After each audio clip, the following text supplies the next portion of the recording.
Bismillahirrahmanirrahim. Assalamualaikum warahmatullahi wabarakatuh.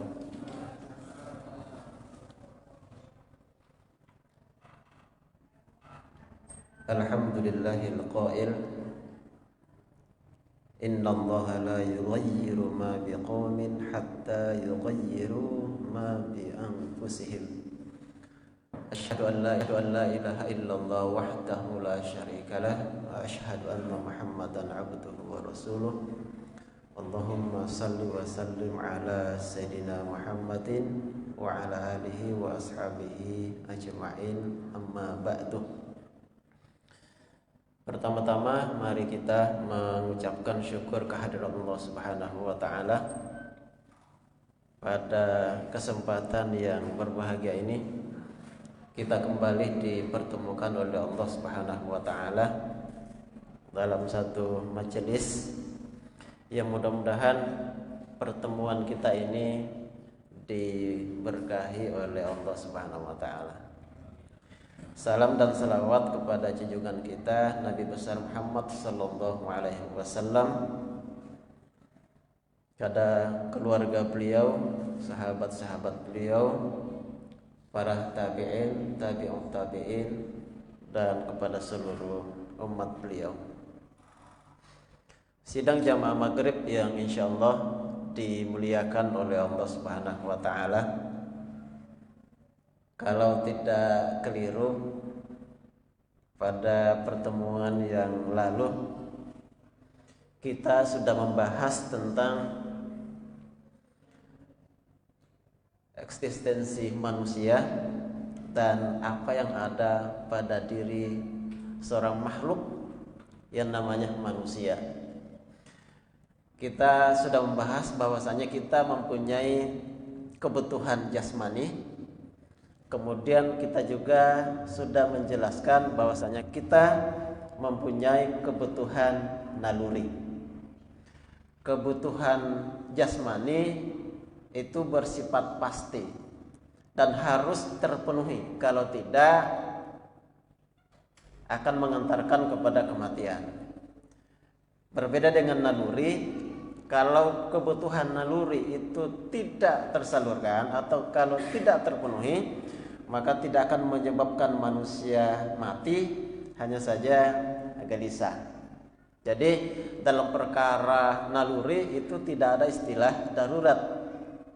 Jadi tidak diterima itu alasannya kalau misalnya ada yang memperkosa, kemudian ditangkap oleh polisi, ditanya, kenapa kamu memperkosa? Darurat Pak. Itu tidak diterima. Karena memang dalam perkara naluri orang tidak akan mati. Tidak ada darurat. Nah, sekarang kita akan lanjutkan pembahasan kita. Saya bacakan dulu sedikit ya, baru kita lanjut. Wal insanu yukayyifu sulukahu fil hayati bihasabi mafahimihi anha. Fama fahimul insani, ini lebih bagus gini.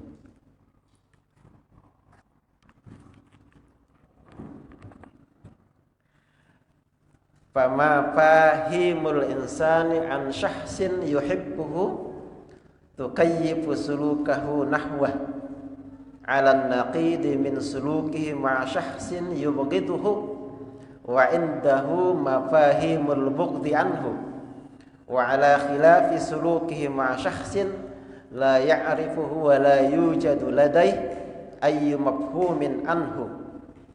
Fasulukul insaniyu marbutun bima fahimil insan wa inda iradatina ayyin an nughayyira sulukal insanil munkhafidi wa naj'alahu sulukan raqiyan la budda min an nughayyira mafhumahu awwalan.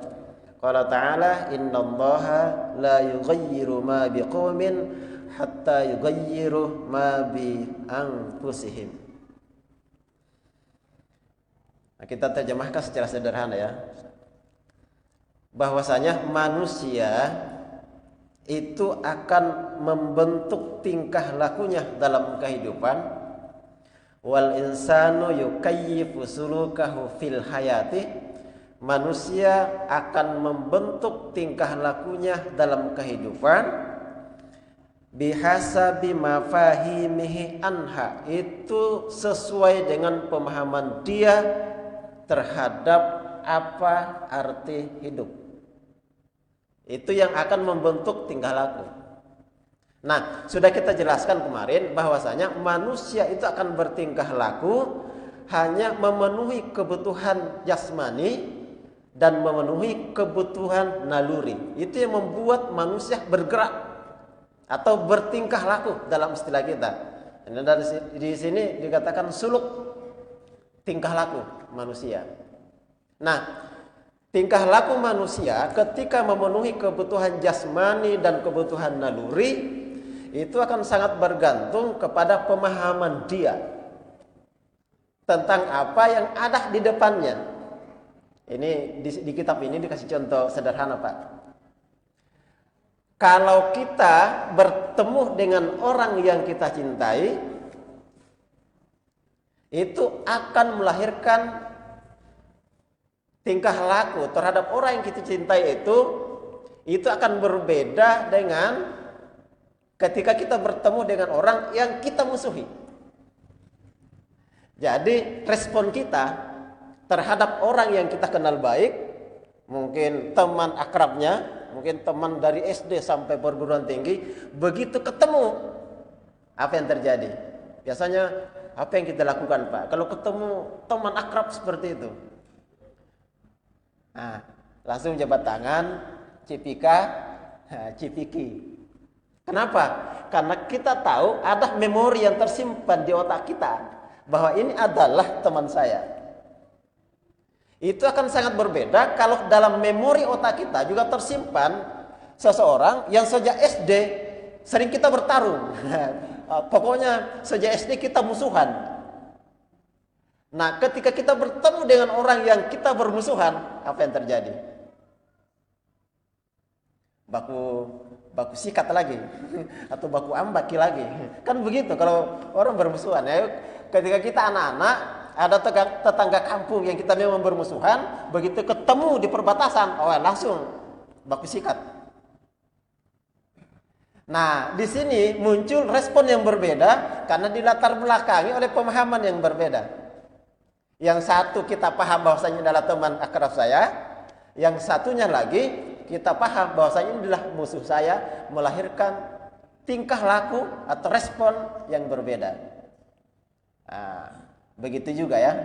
Di kitab ini disebutkan orang yang kita cintai. Mungkin kita pengalaman dulu ya. Kalau saya sih dari pengalaman beginian. Waktu SMP SD itu namanya anak laki-laki itu kan sudah tertarik kepada lain jenis. Begitu, Pak ya. Sejak SD atau SMP ya? Sejak SD. Wah, tegangan tinggi juga ya. SMP. Ketika kita ketemu dengan seorang perempuan yang kita itu ada rasa dengan dia, ketika kita berpapasan, apa yang terjadi? Nah, waktu SMP.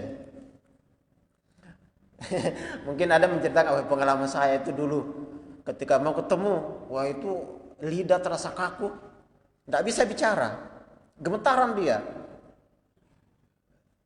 atau terasa melayang ketika ketemu dengan orang yang dia cintai, atau ada getaran aneh ada dalam hati ketika ketemu dengan orang yang kita ada rasa dengan dia. Itu akan bertolak belakang dengan seorang perempuan yang kita memang tidak mau sama dia. Nah, contoh kecilnya saja, kalau orang-orang tua kita dulu itu kan masih zamannya Siti Nurbaya ya, sering dijodohkan. Biasanya itu ada yang dijodohkan, nikah. Perempuan biasanya tidak mau dekat-dekat dengan sang laki-laki. Itu sering terjadi. Ketika seorang laki-laki dan perempuan itu dijodohkan, yang tidak dia suka, kalau dijodohkan tapi dia suka kan tidak jadi masalah. Yang jadi masalah adalah kalau dia tidak mau tapi dipaksa nikah. Bahkan dulu ada cerita pakai celana itu berapa lapis. Sudah celana kain, pakai rok, pakai lepais lagi. Saking tidak maunya itu. Yang akhirnya memang pisah. Tapi banyak juga fakta dijodohkan tapi langgeng sampai kakek nenek. Nah, sidang jamaah maghrib yang insyaallah dimuliakan oleh Allah Subhanahu wa taala, itu contoh kecil bahwasanya memang tingkah laku kita terhadap sesuatu atau respon kita terhadap sesuatu itu akan sangat bergantung dengan pemahaman kita terhadap sesuatu itu. Kasih contoh kecil lagi. Kalau kita lewat di jalan ini, Pak, jalan apa namanya nih?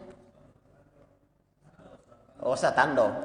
Begitu jalan kaki ada uang merah. Apa yang terjadi?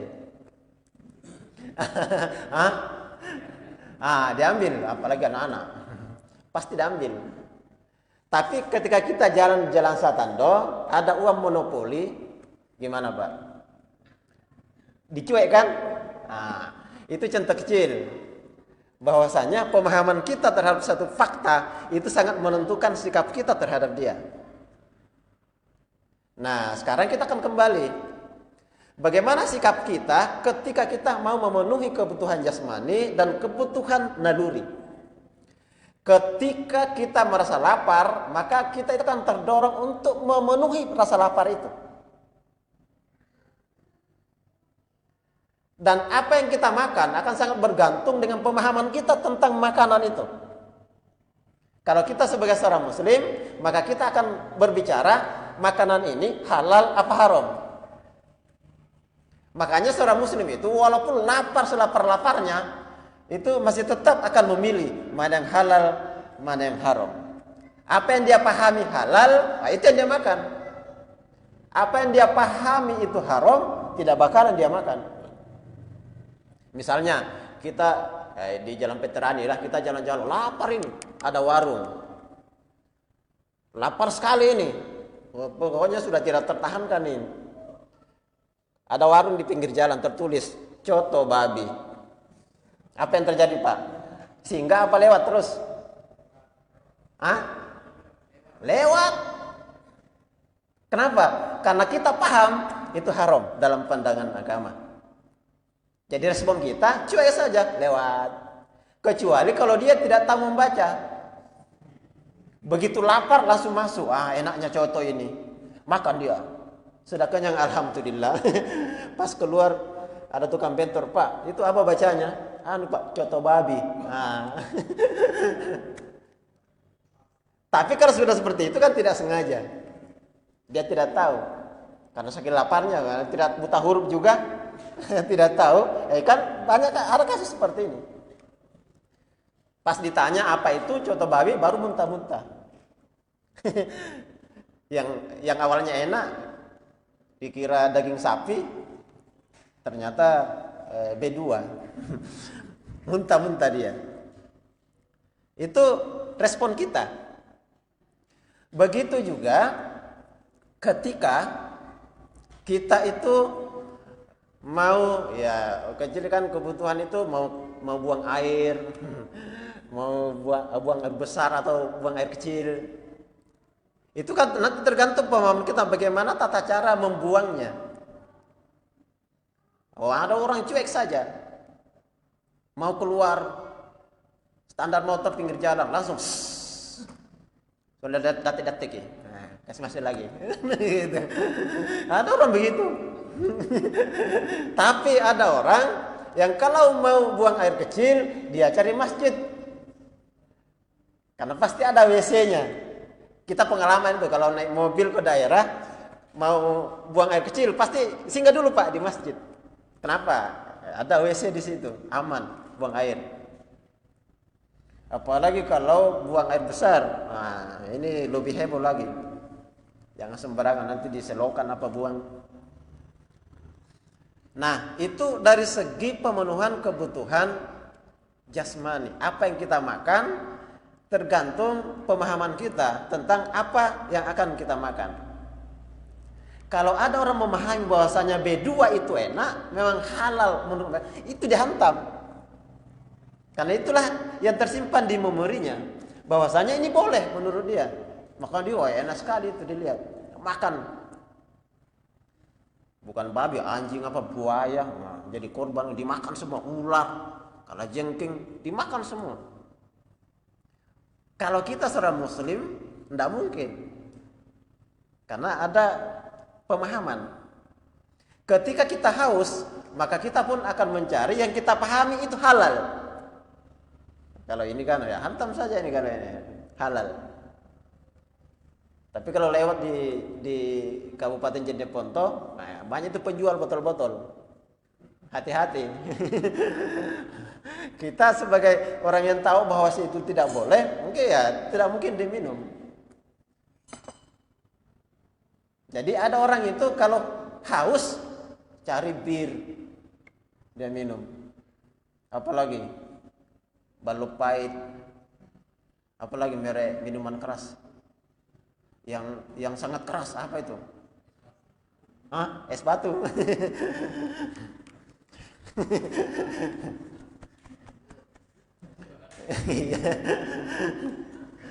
Kalau es batu kayaknya dimakan, tidak diminum. Itu tergantung. Kalau kita ini memahami bahwasanya ini adalah air bersih, suci, maka kita akan meminumnya. Tapi kalau kita tahu bahwa ini sudah dicampur kencing, tidak mungkin kita minum. Kita akan menghindar. Kecuali kita tidak tahu, kita minum. Itu memenuhi kebutuhan jasmani. Jadi kebutuhan jasmani itu, Pak, tidak bicara halal haram. Perasaan lapar itu tidak akan bicara halal haram. Yang namanya lapar, Pak, yang penting diisi pasti kenyang. Itu sudah hukum alam. Mau haram atau halal pasti kenyang. Makanya itu di kampung-kampung itu anak-anak nakal itu kalau malam mencuri ayam, kenyang dia itu. Kenyang. Mencuri sapi, wah tak lewat-lewat kalau sapi. Kenyang. Kalau waktu kita anak-anak curi nangka, kenyang. Pengalaman saya. Kenyang. Bahkan itu anak-anak nakal pernah bilang, kenapa itu ya? Kalau yang dicuri itu enak. Kalau ayam yang kita curi rasanya enak sekali. Beda dengan kalau mama kita yang memasak. Jangan-jangan sudah dikencingi setan itu. Terasa enak. Pada saat lapar itu, Pak, mau makanan yang kita curi atau yang halal masuk, halal apa? Kenyang. Sama-sama kenyang. Yang berbicara halal haram itu siapa? Itu adalah akal. Itulah yang dianugerahkan oleh Allah yang kita bahas kemarin tentang akal manusia. Yang bisa membedakan ini halal, ini haram. Jadi kalau akal tidak berfungsi, ya persis binatang. Binatang itu yang namanya babi kan tidak pernah halal haram. Pokoknya ada makanan dia makan. Kambing juga begitu. Mau jagungnya orang atau tidak itu kalau masuk dimakan. Tidak bicara halal haram. Disitulah fungsinya akal manusia yang akan membedakan ini air suci bersih boleh diminum, ini air balok, ini bir, akal yang berfungsi. Jadi kebutuhan jasmani dan naluri itu harus dibimbing oleh akal yang memahami syariat. Kan akal yang baca Al-Quran, membaca hadis, membaca kitab yang akan mendapatkan informasi bahwasanya ini halal, ini haram. Ini haram kita menghindar, ini halal kita makan. Nah, sekarang kebutuhan naluri, ya begitu juga. Kebutuhan naluri, ketika seseorang misalnya kebutuhan ketertarikan kepada lain jenis itu memuncak, itu membutuhkan pemenuhan. Tergantung nanti respon orangnya. Ada orang itu ketika mau memenuhi kebutuhan naluri berketurunannya itu, dia sembarang dia kunjungi di bar atau di mana. Saya dapati betul itu ya di Facebook. Tadi saya baca ada seorang kakek-kakek baru buka celana di kamar hotel ya, baru buka celana sudah kejang-kejang, mati dia.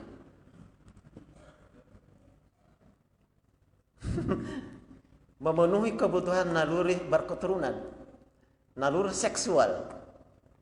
Seorang yang namanya manusia kan pasti punya. Ketika bergejolak membutuhkan pemenuhan, ya ada yang tahu solusinya. Ya kalau berdasarkan agama, satu-satunya solusinya adalah untuk memenuhi naluri itu adalah nikah. Itu dalam Islam ya, nikah atau pemilikan budak. Atau kan sekarang kan tidak ada budak. Sekarang satu-satunya jalan untuk memenuhi naluri seksual laki-laki terhadap perempuan itu adalah nikah. Saya terima nikahnya ini. Nah, bagaimana caranya? Salah satunya ya menikah itu harusnya dimudahkan. Kalau boleh uang panai janganlah terlalu tinggi.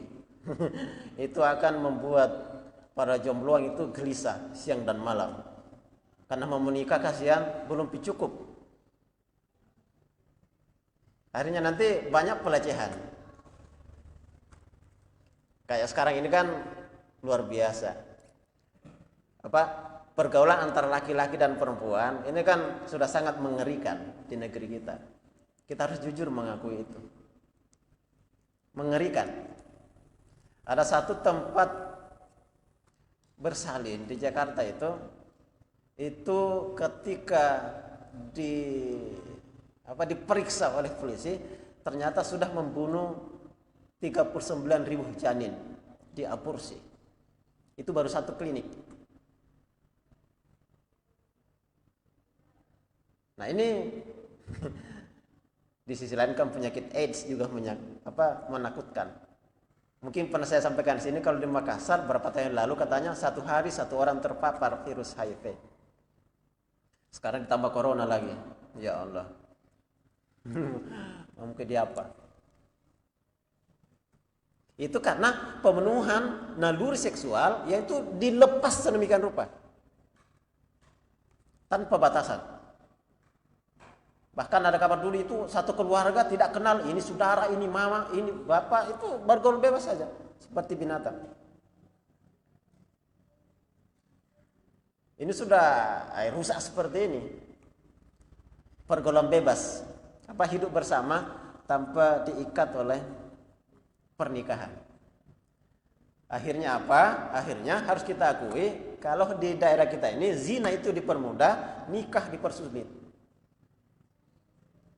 Karena begitu ya, harusnya itu nikah dipermudah, zina dipersulit. Ini tak balik.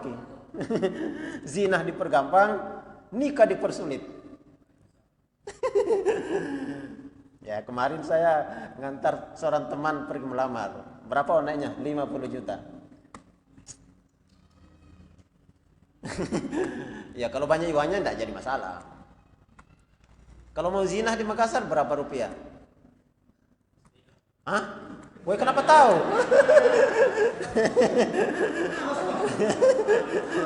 Wah ini tawan. Nah ini mungkin baca di medsos ini. Baca di medsos, bukan pengalaman tahu sembarangan.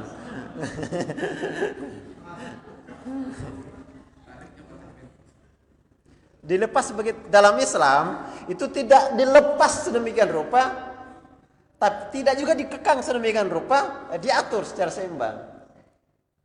Kadang-kadang dilepas begitu ya, seperti sekarang yang terjadi.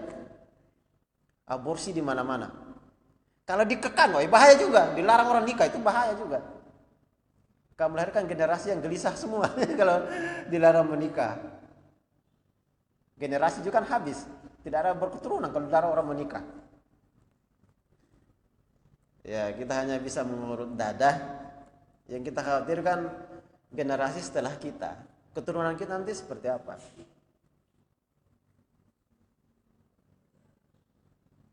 Nah, aktivis yang membolehkan gaul bebas, wah itu juga mereka berjuang sekuat tenaga. Bagaimana caranya supaya orang gaul bebas? Yang mau memperbaiki kehidupan kita, jangan gaul bebas seperti ini, gaul seperti binatang. Terapkan syariat Islam, ya malah dibilangi radikal. Ini ciri-ciri radikal, ciri-ciri teroris. Makanya akhirnya banyak ustaz tidak mau ngomong syariat Islam. Yang biasa-biasa saja, mencari aman. Nanti siapa lagi yang akan menyampaikan kebenaran kalau bukan kita? Ya aktivitas kejahatan saja percaya diri bicara, masa kita tidak berani menyampaikan yang benar?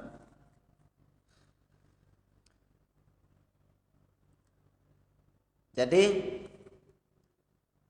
tingkah laku manusia sangat bergantung dengan pemahaman yang dia miliki. Bagaimana cara dia memenuhi kebutuhan jasmaninya tergantung pemahaman dia. Pemahaman apa yang dia pahami untuk memenuhi kebutuhan jasmaninya dan kebutuhan nalurinya. Kalau akal tidak berfungsi untuk memahami ajaran wahyu, maka nanti hidupnya itu persis seperti binatang ternak. Bahkan nanti lebih rendah daripada binatang ternak. Nah, mungkin sering kita ungkap dulu ya, sapi jantan memperkosa sapi jantan itu kan tidak ada kasusnya. Atau pernah dengar? Itu berita apa, hoax itu. Tapi laki-laki jantan menggauli laki-laki jantan itu ada banyak. Itu kan lebih babi daripada babi. Mungkin di kalangan babi pun tidak ada kan. Berarti lebih rendah dari babi. Na'udzubillah min dzalik. Kemudian wa inda iradatina an nughayyira sulukal insanil munkhafid wa naj'alahu sulukan raqiyan la budda min an nughayyira mafhumahu awwalan. Kalau kita mau mencetak orang yang tingkah lakunya seperti binatang rendah, maka jalan satu-satunya untuk merubahnya adalah itu dengan merubah pemahamannya. Kita harus ajari dia. Inilah fungsinya para dai yang berbicara di atas mimbar, memberikan pemahaman kepada manusia, pemahaman kepada umat, ini boleh, ini tidak boleh, ini terpuji, ini tercela, ini halal, ini haram. Itu kan fungsinya. Menjelaskan kepada umat bahwasanya ini boleh, ini tidak boleh, ini terlarang, ini tidak dilarang. Itu yang dijelaskan. Bahwasanya minuman khamar itu haram, sholat 5 kali sehari semalam itu wajib, puasa Ramadan itu wajib, minum khamar tidak boleh, itu sudah dijelaskan semua oleh para ulama, para guru-guru kita. Hanya saja yang namanya manusia ini kalau hanya bergantung kepada pemahaman, kita ini manusia sering bengkok. Sudah kita tahu ini halal, ini haram, tapi diterabas juga. Itu namanya manusia. Karena kita ini tidak ada yang masuk. Keganjilan tingkah laku sering kita saksikan. Yang minum khamar juga mungkin tahu itu khamar itu haram. Nah, tapi apa boleh buat, ini enak juga. Gitu. Alasannya begitu. Makanya yang namanya manusia itu untuk dipaksa untuk mengikuti kebenaran itu harus ada kekuatan yang bisa memaksa manusia untuk baik. Karena pada faktanya ada itu orang ketika disampaikan ini wajib, ini halal, ini haram, langsung jadi orang baik. Ada orang seperti ya, kayak di sini kan mendapatkan penjelasan saja ini sholat wajib, sholat berjamaah begini, banyak pahalanya, rajin kita ke masjid. Itu kan ada orang tipenya seperti itu. Cuma ngomong saja, ya anak kita juga kan macam-macam Pak. Ada anak kita itu pergi sholat, pergi itu. Ada tuh anak kita ambil pi balok-balok baru bangun, ya kan begitu. Apalagi orang besar, orang dewasa. Nah, ada yang mendapatkan penjelasan langsung ikut. Ada juga orang memang sudah tahu tapi tidak mau. Nah, orang yang seperti ini mau diapakan? Nah, Islam punya solusinya. Islam itu ada penjelas bahwasanya para ulama sudah menjelaskan, wahai kaum muslimin, sholat 5 kali sehari semalam itu wajib hukumnya, kalau tidak sholat dosa besar. Tapi yang tidak sholat masih banyak atau makin berkurang Pak? Ya? Masih banyak. Oh ya, jangan asal tuduh ya, siapa tahu-tahu di rumahnya sholat. Tapi pada faktanya memang banyak, banyak yang tidak sholat. Padahal penjelasannya itu setiap Jumat mereka dengar. Coba bayangkan Pak, di Makassar ini ada berapa masjid? Nah, BKPRMI, siapa yang BKPRMI? Tahu itu jumlah masjid? Ya? 308.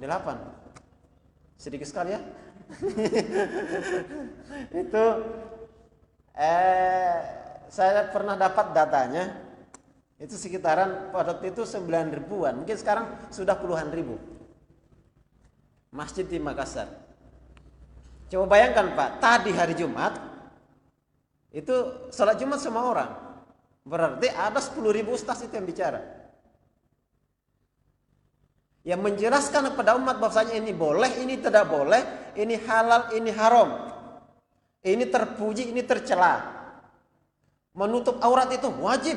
Perintahkan istri-istri kalian untuk menutup aurat, karena 1 lembar rambutnya itu adalah aurat, tidak boleh terlihat. Nah, sudah dijelaskan itu. Capek kasih yang Pak Ustaz bicara. Belum ada perubahan-perubahan. Makanya dalam Islam memang tugas ulama itu adalah menjelaskan kepada umat. Siapa yang memaksa umat untuk melaksanakan kewajiban itu? Negara. Tadi ada pengumuman ya. Mungkin di sini ada pengumuman dari Kapolsek. Apa di sini? Tidak ada ya? Belum. Oh, kalau di masjid pagi-pagi di Pentiku itu sudah ada pengumuman. Tidak boleh membeli mercon. Apa itu yang di meledak-meledak itu, yang kalau tahun baru kembang api meledak-meledak. Tidak boleh bawa senjata tajam, tidak boleh tawuran. Kalau melakukan ini maka akan dibina di Polsek Talok selama 2 bulan. Langsung saja itu berpikir-pikir saya itu, andai kata pengumumannya adalah sholat 5 kali sehari semalam itu wajib. Barang siapa yang tidak pergi sholat atau tidak sholat di rumah, maka dibina di Kapolsek Talok 3 bulan lamanya. Gimana Pak? Setuju? Kerjaan ustaz itu beringan, tidak capek yang bicara. Karena kalau begitu, siapa yang berani melawan? Makanya umat Islam itu harus sadar bahwasanya seluruh ajaran Islam, baik sholat, puasa, menutup aurat, itu kalau tidak ditopang oleh kekuatan politik, itu tidak bisa terlaksana secara sempurna. Tidak bisa.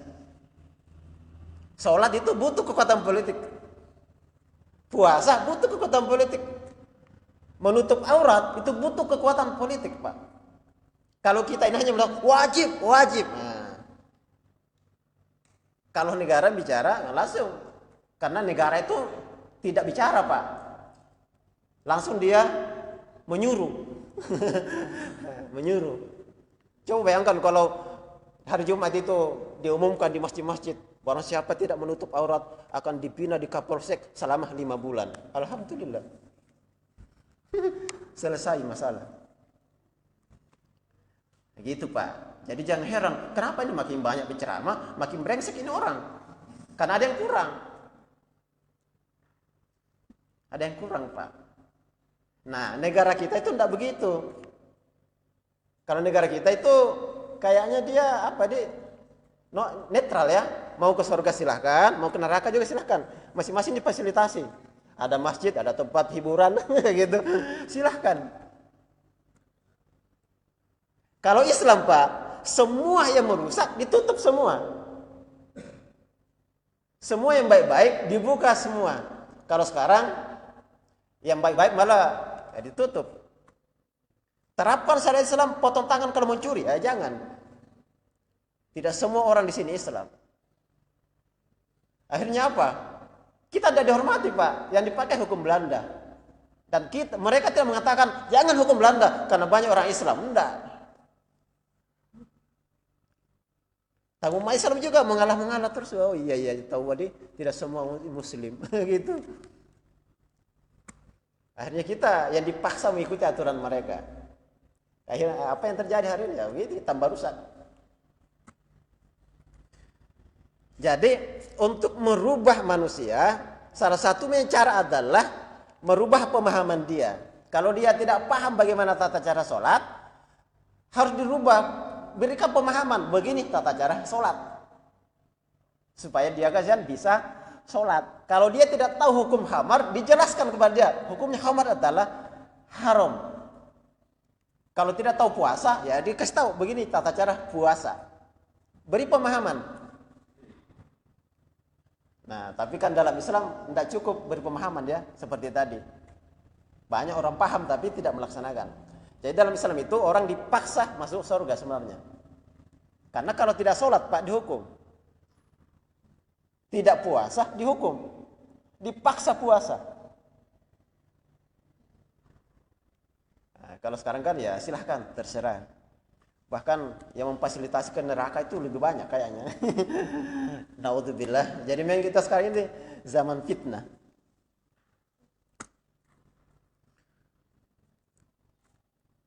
Dalam ayat dikatakan innallaha la yughayyiru ma biqaumin hatta yughayyiru ma bi anfusihim. Sesungguhnya ini ayat sering kedengar. Sesungguhnya Allah tidak akan merubah satu kaum sampai dia merubah apa yang ada pada diri mereka sendiri. Ini sering kita dengar ayat ini. Tapi biasanya yang dijelaskan adalah kalau kaum muslimin itu tidak miskin, ya dia harus merubah diri sendiri. Padahal ada yang lebih menarik. Apa yang harus dirubah pada diri seseorang supaya bisa berubah? Karena ini di sini menggunakan kata-kata ghayyara. Ghayyara yughayyiru taghyiran. Itu beda dengan taghayyara. Taghayyara. Kalau taghayyara itu berubah tanpa ada campur tangan kita. Kita akan berubah sendiri. Misalnya Pak, kita itu dari bayi, anak-anak, remaja, dewasa, jadi tua, itu kan kita tidak tercampur. Itu namanya taghayyara. Berubah sendiri. Semua orang begitu. Tidak ada itu pas lahir langsung dewasa, tidak ada. Malah kaget nanti dukunnya kalau langsung berkumis keluar ya. Tapi ghayyara itu dia tidak akan berubah sampai dia merubah apa yang ada pada diri mereka. Nah, apa yang ada pada diri kita yang mesti kita rubah. Salah satunya adalah mafhum tadi, pemahaman. Yang mesti kita rubah. Dan ada keinginan untuk berubah. Ini penting. Walaupun kita paham, tapi tidak ada keinginan untuk mau berubah, itu susah juga. Jadi hal-hal yang kemarin-kemarin kita tidak tahu ini halal apa haram, coba kita rubah. Kita cari tahu. Ini halal apa haram.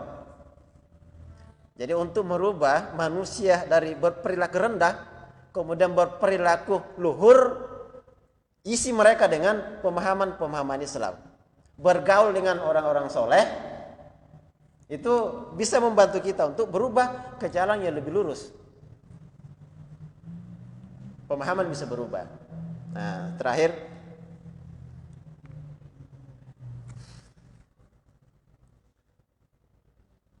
pemahaman sekarang tentang jabatan itu memang agaknya berbeda dengan pemahaman orang-orang soleh terdahulu memahami jabatan. Kalau orang sekarang memahami jabatan barangkali adalah kesempatan untuk memperkaya diri sendiri. Makanya banyak korupsi. Kemarin itu ada bupati itu sampai 5 triliun dia rampok. Wah, luar biasa. Wah, telewa-lewa sampai triliunan. Dia makan sendiri. Yang telewa-lewa itu dana bansos disunat. Ya Allah, sudah orang kelaparan, dipotong lagi, katanya 10.000 satu paket. Dia nabung 10.000 satu paket. Pintar juga nyeleng-nyeleng dia tuh. Diceleng ke 10.000 satu paket. Woi, sampai 17 miliar berapa? Bahkan ada mengatakan sampai triliunan. Bayangkan itu. Pejabat sekarang. Tapi yang naik di berita ulama. Dikejar-kejar. Heran ya. Ya, sama-sama kita heran. Nah, sudah kita maklum bahwasanya jabatan sekarang betul-betul dipakai untuk, ya kalau istilah kasarnya, merampok uang rakyat. Naudzubillah min dzalik. Kalau dulu tidak. Kalau dulu di masa kita ambil masa Umar bin Khattab, jabatan itu dianggap sebagai untuk mengurus urusan rakyat. Ada kisahnya. Di masa Umar bin Khattab itu ada seorang gubernur namanya Umair bin Sa'ad al-Ansori. Umar bin Khattab itu ada di Madinah, ngangkat gubernurnya ada di Suriah. Sekarang dekatnya Palestina, Damaskus. Jadi dulu itu Pak, satu negara itu, Madinah, Mekah, Palestina, Suriah, Libanon, Yordan itu satu. Disebut dengan wilayah Syam. Jadi kalau disebut wilayah Syam, berarti maksudnya adalah Palestina, Yordania, Suriah, Libanon. Nah, sekarang sudah 5 negara mungkin di situ. Masuk Israel, laknatullah alaih. Coba bayangkan, satu negara dulu. Jadi gubernur. Sekarang dipecah belah. Nah, gubernur ini, Umair bin Sa'ad al-Ansori, sudah 1 tahun sejak diangkat jadi gubernur, tidak ada laporan ke Madinah sama Umar bin Khattab. Umar bin Khattab ya mungkin agak marah ya. Dia panggil sekretarisnya, tulis surat kepada Umair, panggil ke sini. Sudah 1 tahun tidak ada laporan. Dikirim surat. Begitu sampai surat, dibaca, wah ini surat panggilan dari Umar bin Khattab. Begitu dia baca, selesai baca, dia persiapkan diri, pakai pakaian, ambil tas, dikasih masuk begini air untuk cuci muka di jalanan dan untuk air wudhu, ambil tongkatnya, langsung berangkat ke Madinah dengan jalan kaki. Dengan jalan kaki Pak, dari Suriah, Madinah. Itu kalian onta, kalau tidak salah, kalau wilayah Syam ke Madinah itu bisa 1 bulan. Ini jalan kaki dia, gubernurnya. Saking taatnya sama Khalifah Umar bin Khattab. Begitu sampai di kota Madinah, wah itu sudah berdebu janggutnya Pak. Mungkin karena sudah lama di jalanan, sudah panjang semua cambang, panjang-panjang semua. Wah lama di jalanan. Langsung dia ucapkan salam kepada Umar. Assalamualaikum. Waalaikumsalam. Bagaimana kabar? Maka gubernur mengatakan, ya seperti Anda saksikan, sehat walafiat. Nah, Umar tanya, apa yang kamu bawa dari Suriah? Dikira sudah banyak harta negara yang dia bawa untuk Baitul Mal di Madinah. Dia perlihatkan tasnya, dikasih keluar satu-satu. Ini tempat airku, ini piring, tempat makan, ini tongkat saya. Itu saya pakai jalan, dan kalau ada orang nakal di jalanan, saya pakai senjata untuk menghadapi dia. Kaget Umar, kamu jalan kaki? Iya, saya jalan kaki. Nah bilang Umar, kurang ajarnya itu kaum muslimin di Suriah tidak ada yang kasih ke kuda biar satu. Jangan begitu Umar. Tidak ada yang kurang ajar di sana. Mereka di sana rajin-rajin semua sholat. Wah, berani dia sama Umar kan. Siapa yang tidak tahu sama Umar, tapi dia berani. Nah saya sekarang, kamu bawa apa? dari surga, ya ini yang saya bawa. Yang mana harta negara? Yang APBD-nya mana? Dari provinsi kan APBD. Begitu Anda angkat saya gubernur, saya kumpul semua orang, kemudian saya kumpul harta negara, begitu terkumpul di APBD, saya bagi kepada semua orang yang berhak. Tidak ada yang tersisa. Andai kata ada yang tersisa, saya bawa ke sini. Begitu ya? Begitu. Sekretaris, dia panggil sekretarisnya. Sekretaris bikin SK baru untuk diangkat jadi gubernur. Wah, dia tidak mau. Saya tidak mau lagi jadi gubernur, Pak. Waktu pertama kali saya diangkat jadi gubernur, sudah keberatan saya. Tidak mau, tapi saya dipaksa. Sekarang saya tidak mau. Coba bayangkan, Pak. Jabatan gubernur dikasih. Karena dulu, Pak, tidak ada di pilkada. Dulu itu khalifah nunjuk langsung siapa yang paling baik agamanya, paling bisa amanah, bisa dipercaya, angkat jadi gubernur. Tidak ada pilkada-pilkadaan. Kalau sekarang kan pilkada-pilkada habis saja uang. Sampai triliunan itu, Pak. Berapa triliun itu habis pilkada? Ya hasilnya juga nanti rampok uang rakyat. Dulu tidak ada. Dicari saja yang paling baik, Pak. Angkat sebagai gubernur. Tidak mau dia. Sekarang, Pak, saya tidak mau jadi gubernur, saya mau pulang ke rumah istirahat. Silahkan. Begitu pulang, Umar bin Khattab panggil sekretarisnya. Ikuti dia. Kamu pura-pura jadi tamunya, lihat dia. Kalau dia itu hanya pura-pura tidak punya harta, ternyata dia menyeleweng, tarik ke sini. Nah, ini utusan Umar pura-pura. 3 hari dia bermalam di rumah beliau. Nah, ternyata makanannya itu hanya ada 1 roti gandum itu yang mau dimakan. Karena ada tamunya, dikasih tamunya. Dia tidak makan. Sampai 3 hari dia nahan lapar. Sampai 3 hari dia jujur, Pak, kalau memang tidak ada urusan dari sini, pulang mereka. Bikin kelaparan kami di sini. Jadi itu ya kalau bertamu jangan lama-lama ya. Ya paling 3 hari lah. Nanti bikin repot orang. Memang itu kalau menerima tamu itu malaikat banyak yang ikut. Tapi sebagai tamu tahu diri juga, jangan lama-lama ya kan begitu. Nah, begitu tahu kehidupannya seperti itu, ya kalau begitu saya mau pulang. Tapi ini ada titipan dari Umar, 100 dinar. 100 dinar itu, Pak, 1 dinar ya sekitar 2 juta. 200 kali 1 juta berarti 200 juta. Dikasih. Dia tolak. Tapi diminta oleh istrinya, ambil saja itu, Bang. Kalau memang tidak mau dipakai, bagi-bagi saja. Saya mau terima itu, tapi tidak ada tempat untuk saya simpan itu dinar. Bayangkan, Pak, untuk apa begini saja, tidak ada. Akhirnya pakaian istrinya dirobek. Simpan di situ dinarnya. Sudah itu dibagi-bagi, Pak. Tidak ada yang tersisa satupun. Tidak ada. Singkat cerita, Umair ini tidak lama kemudian wafat. Dan Umar ikut ketika memakamkan jenazahnya. Ketika sudah dikubur, Umar berkata kepada yang hadir itu, sekarang tolong saudara-saudara berangan-angan. Kira-kira apa angan-angannya? Ada mengatakan, andai kata saya ini punya banyak uang, maka saya akan membebaskan banyak budak. Andai kata saya ini punya kekuatan fisik yang kuat, maka saya akan menimbah air zam-zam dan akan saya beri minum pada orang-orang jemaah haji. Banyak angan-angannya orang.